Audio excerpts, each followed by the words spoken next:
What's going on, stock gang? Let's start this off with one medium-sized brown onion, slice off the end opposite the root, and slice it in half. Peel off the skin, and you can guess by now, save it for a stock. Thinly slice the onion, stopping at the root. Then slice it in half through the center, also stopping at the root. We can then glide our knife through the onion to achieve a nice small dice. Also, make sure to trim off any excess flesh from the root to avoid wastage, and save it for a stock. And then you're left with this perfect diced onion. Grab yourself 4 cloves of garlic, slice each clove in half, then lay it flat and thinly slice. And if it's easier for you, you can use minced garlic. Once it's sliced, just set it aside. To finish our prep, here is 3 grams of flat leaf parsley. Scrunch it together nice and tight, and thinly slice, making sure that there's no big leaves. Just like that. Chuck a large heavy base skillet onto your stovetop over a high heat, and add in 3 tablespoons or 42 grams of clarified butter into the cold pan to slowly melt. Once that's melted, add in the diced onions. Give them a good mix and saute them off for 3 minutes or until golden and translucent, making sure to frequently stir them around just so they don't burn. After 3 minutes and golden, add in the sliced garlic or minced garlic if you're using it. Mix that through and constantly stir this for 45 seconds, just so that the garlic doesn't burn because it becomes bitter and disgusting.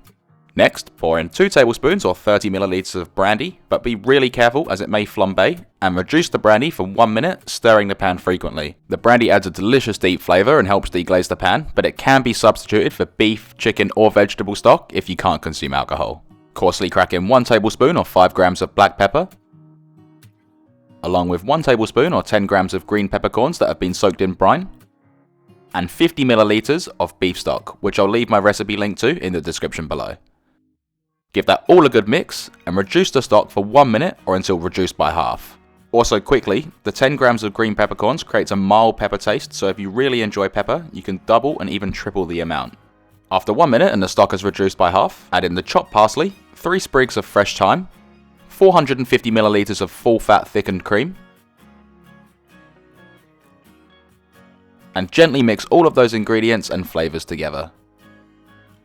Crack in another 1 tablespoon or 5 grams of black pepper, season it with 1 to 1.5 teaspoons of sea salt flakes, give it another good mix, and bring the sauce to a simmer.